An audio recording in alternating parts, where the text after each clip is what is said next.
오늘 1절 말씀 보면 그동안 사울과 사울이 계속 쫓기는 이 상황을 계속 연출하고 있는 상황인데, 그동안 등장하지 않았던 선지자 사무엘의 갑작스런 죽음의 소식이 기록되고 있습니다. 선지자 사무엘이 세상을 떠났다는 것은 그만큼 이제 세상이 더 어두워졌다는 것을 뜻하지요. 왜냐하면 하나님 말씀을 온전히 전하였던 선지자 사무엘이 이제 세상을 떠남으로 말미암아 더 이상 하나님의 말씀이 전해지지 못하는 영적 어려움을 겪게 될 것이기 때문입니다. 더군다나 여러분, 선지자 사무엘로부터 차기 왕으로 기름 부음을 받은 다윗에게 이 선지자 사무엘의 죽음은 큰 충격이 아닐 수 없었다는 것이죠. 그래서 다윗이 이제 독자적인 길을 걷게 됩니다. 1절에 보면 선지자 사무엘이 죽었다는 소식과 함께 다윗은 바란 광야로 내려갔다, 광야로 들어갔다 말씀하고 있습니다. 여러분, 광야로 들어갔다는 말은요, 이제 먹고 살기가 더욱더 힘들어졌다는 것을 뜻하지요. 광야에서는 좀처럼 먹을 것을 얻기가 어렵기 때문에 광야로 들어갔다는 것은 더 어려워졌다는 것을 뜻합니다. 더군다나 다윗에게는 그만을 오매불망 바라보며 쫓고 있는 600명의 군사들이 또한 그를 따르고 있었다는 것이요. 그러니까 자기를 지지해주는 선지자 사무엘이 죽었고, 또 광야로 내려갔기 때문에 먹고 살기는 벅차고, 군사들은 600명이나 오매불망 자기를 바라보며 따르고 있는 상황이었으니, 여러분, 그 상황 가운데 다윗이 얼마나 힘들었겠습니까? 그래서 그런지 다윗이 먹고 살기 위하여 잠시 부업을 하게 되지요. 어떤 부업입니까?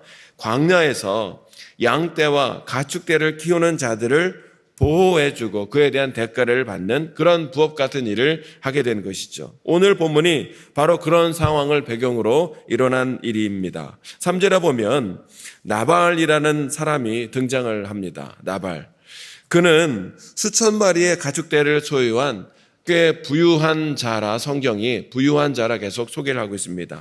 성경이 부유한 자라고 얘기한다는 것은 엄청난 부자라는 것을 뜻하지요.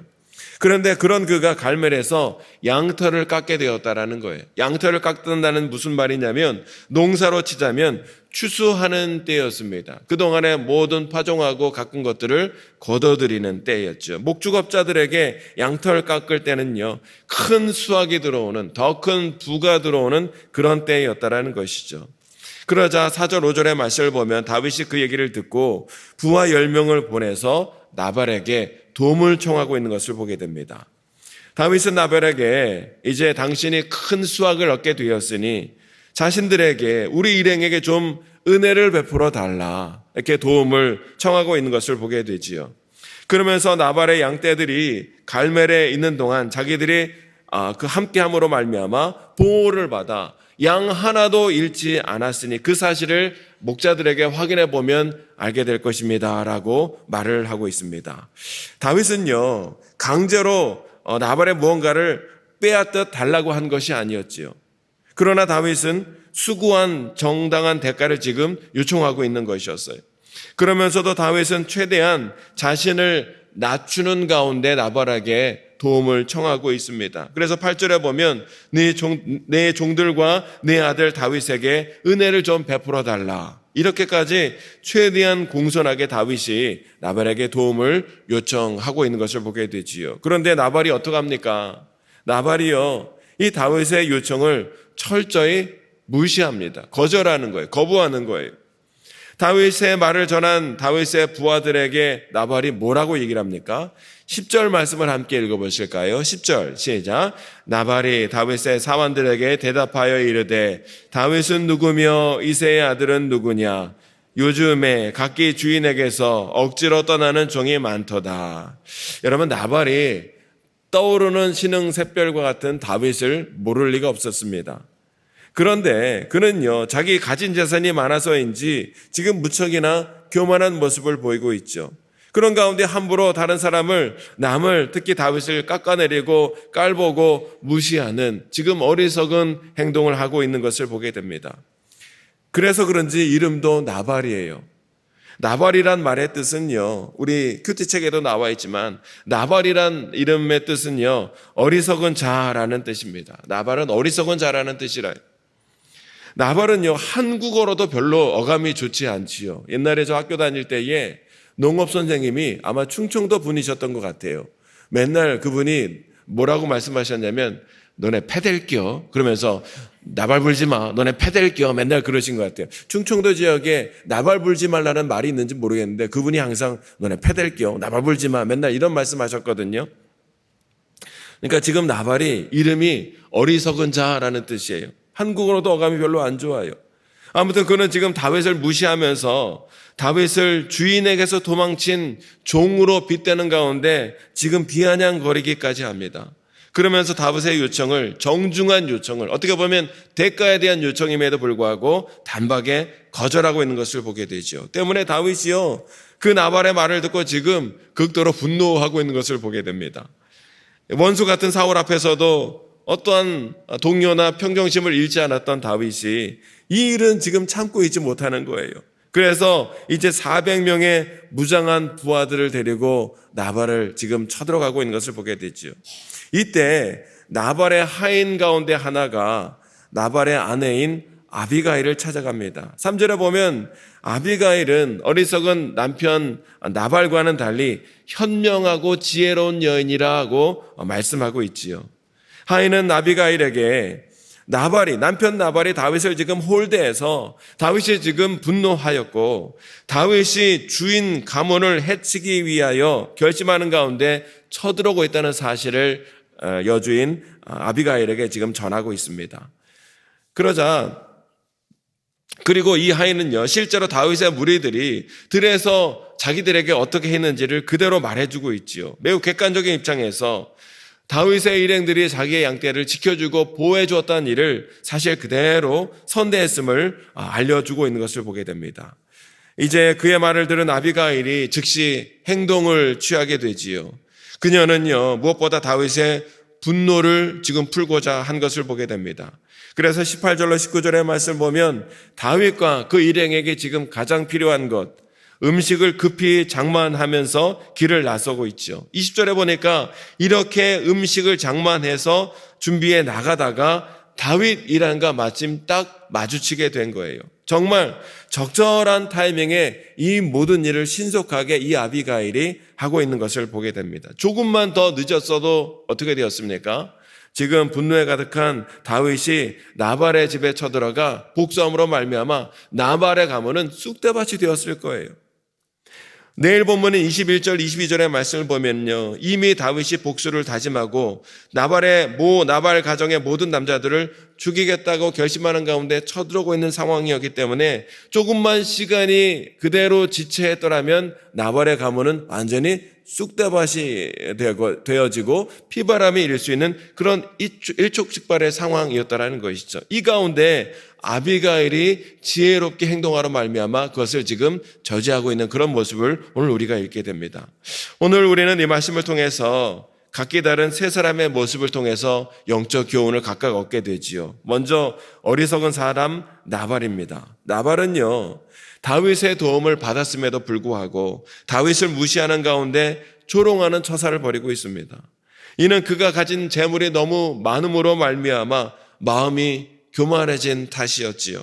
그는 교만한 상황이었기 때문에 사람도 다윗도 보이지 않았고 하나님도 보이지 않는 그런 사람이 되어버렸어요. 나발이 여러분 재물을 얻고 이렇게 누리게 된 것은 누구 때문입니까? 만물의 창조자시요 주권자이신 하나님의 은혜와 도우심의 결과로 그런 은혜를 누리고 있는 것 아니었겠습니까?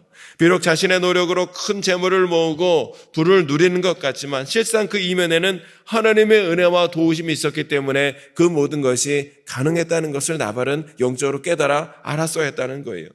그렇게 하나님의 도우심으로 부를 축적하고 누리고 있다면 그 은혜와 복을 누리는 자들은 어떻게 해야 돼요? 이를 바르게 사용하고 특별히 어려운 자들을 위하여 섬기는 일에 그 가진 재물을, 은혜를 나누는 것이 마땅한 일이었지요. 특히나 여러분 고대 근동에서 양털을 깎을 때는요, 음식을 장만해서 주변 사람들, 어려운 자들과 함께 잔치를 벌이며 손님을 대접하는 것이 보편적인 관습이었다는 거예요. 그럼에도 불구하고 나발은 자기를 도와준 다윗 일행을 지금 철저하게 무시하는 처사를 함으로 스스로 위기와 어려움을 자처하고 있는 어리석은 나발의 모습을 우리가 먼저 보게 됩니다. 그의 모습 속에서 무엇이 떠오르냐면 예수님이 비유로 말씀하신 어리석은 부자의 모습이 떠오르지요. 그는 욕심과 이기심에 빠져서 그저 자기밖에 모르는 사람이었습니다. 자기 자신에 대하여 재물 쌓는 일만 알 줄 알았지 하나님의 뜻을 전혀 생각하지는 못했다는 것이죠. 재물에 대한 바른 생각을 갖지 못했고요. 자기는 하나님이 맡겨주신 청직이다라는 사실을 전혀 깨닫지 못했다는 거예요. 하나님은 그런 자를 가리켜 어리석은 자라라고 말씀하셨는데 나발도 그와 같이 그 이름과 같이 어리석은 삶을 살아가고 있는 것을 오늘 우리가 먼저 보게 됩니다. 다음으로 우리는요, 다윗의 행동을 좀 유심히 살펴볼 필요가 있는데 지금까지 다윗은 어떤 사람이었습니까? 어떤 위기와 어려움이 있다 할지라도 사울이 자기를 어떻게 죽이고자 추격해 온다 할지라도 어떤 감정의 동요 없이 잘 참으며 대처해 왔던 것이 다윗의 그동안의 모습이었죠. 근데 지금 다윗이 어쩐 일인지 극도로 분노하고 있습니다. 심지어 하나님의 이름을 거론하는 가운데 복수를 하겠노라 다짐까지 하고 있는 다윗의 모습을 보게 됩니다. 경솔하게 하나님의 공의로운 심판을 빙자하는 가운데 복수를 하겠다 지금 나서고 있습니다. 전혀 그동안에 우리가 알고 있는 다윗과 같지 않은 모습을 다윗이 지금 보여주고 있는 것을 보게 되지요. 우리는 다윗의 이러한 모습을 통해서 무엇을 깨닫게 되냐면 인간의 죄성이 기도와 말씀으로 늘 다스려지지 않는다면 우리에게도 이러한 모습이 불쑥불쑥 나타날 수밖에 없는 죄성을 가지고 있는 자들이라는 것을 오늘 이 다윗의 모습을 통해서 우리가 깨닫게 되는 거예요. 원수 갚는 일은 하나님께 있다는 사실을 분명히 아는 가운데 사울을 죽이지 않았던 다윗이었는데 오늘은 너무나 격분한 나머지 친히 원수를 갚겠노라 400명의 군사를 동원하며 출동하고 있는 것을 보게 돼요. 지금까지 절도했고 사려 깊고 신중하게 처신을 잘 해온 다윗이 이렇게까지 행동하는 것을 볼 때에 인간의 죄성은 언제든지 다스림 받지 않는다면, 지켜지지 않는다면 이런 상태가 불쑥불쑥 우리에게도 찾아올 수 있는 것이로구나 하는 것을 오늘 우리가 다윗의 모습을 통해서 깨닫게 되는 거예요. 때문에 우리는 여러분 영적으로 늘 깨어있는 가운데 근신하며 살아가야 될 줄로 믿습니다. 성령 하나님의 도우심 가운데 우리의 감정 이것을 잘 절제하지 않는다면 우리는 그 감정의 동요로 말미암아 언제든지 실수하고 죄악 가운데 넘어질 수 있는 연약한 자이기 때문에 늘 영적으로 깨어 기도하는 가운데 우리의 감정으로 말미암아 하나님 앞에 죄악된 일을 행하지 않도록 늘 우리는 깨어 근신하며 나아갈 수 있어야 하리라는 거예요. 세 번째로 여러분 나발의 아내 아비가일의 모습입니다. 아비가일은요 급하게 떡과 포도주, 곡식과 건포도를 준비한 것을 보게 되지요. 정확한 판단, 신속한 용단으로 필요한 것을 지금 준비하고 있는 것을 보게 되지요.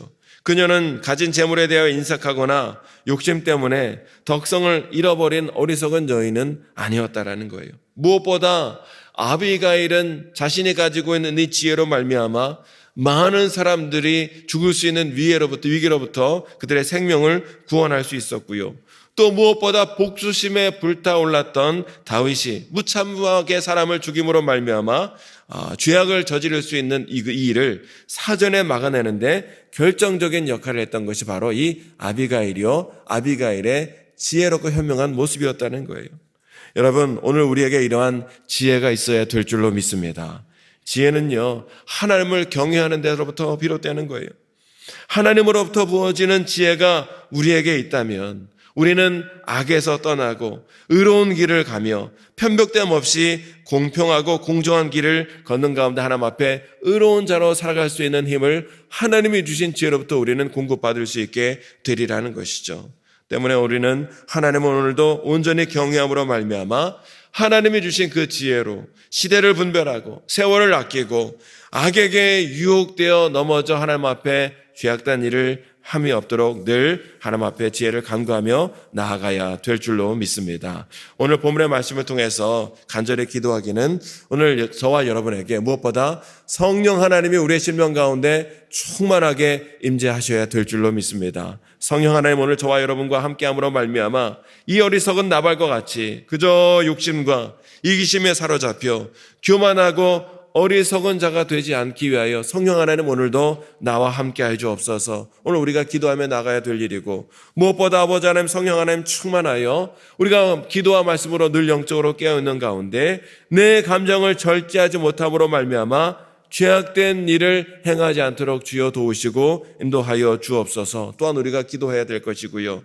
주님, 아비가일처럼 나에게 지혜를 허락해 주셔서 하나님을 경외함으로 참된 지혜를 가지고 오늘 우리의 삶의 영역 가운데 하나님 기뻐하시는 선한 일 많이 감당할 수 있도록 인도해 주시고 무엇보다 하나님 우리에게 지혜를 주셔서 우리 주변의 가족이 되었던 주변의 지체가 되었던 우리 주변의 사람들이 혹여나 악을 범하지 아니하도록 축복의 통로의 역할을 감당하는 성령의 열매를 충만히 맺으며 하나님 앞에 영광 드리며 나아가는 지혜로운 성도의 삶이 될 수 있도록 주님 도우시고 인도하여 주시고 오늘 이 새벽에도 간절히 기도할 때 하늘의 문을 활짝 여사 성령 충만함으로 주님과 동행하여 주시고 우리 삶 가운데 귀한 일 많이 감당하며 영광 돌릴 수 있도록 주님 도우시고 인도하여 주옵소서. 말씀을 기억하며 기도하시고 우리의 모든 기도 제목을 주님께 맡기며 간절히 기도하는 이 시간이 되기를 원합니다. 우리 주여 세 번 외리수가 함께 기도하겠습니다.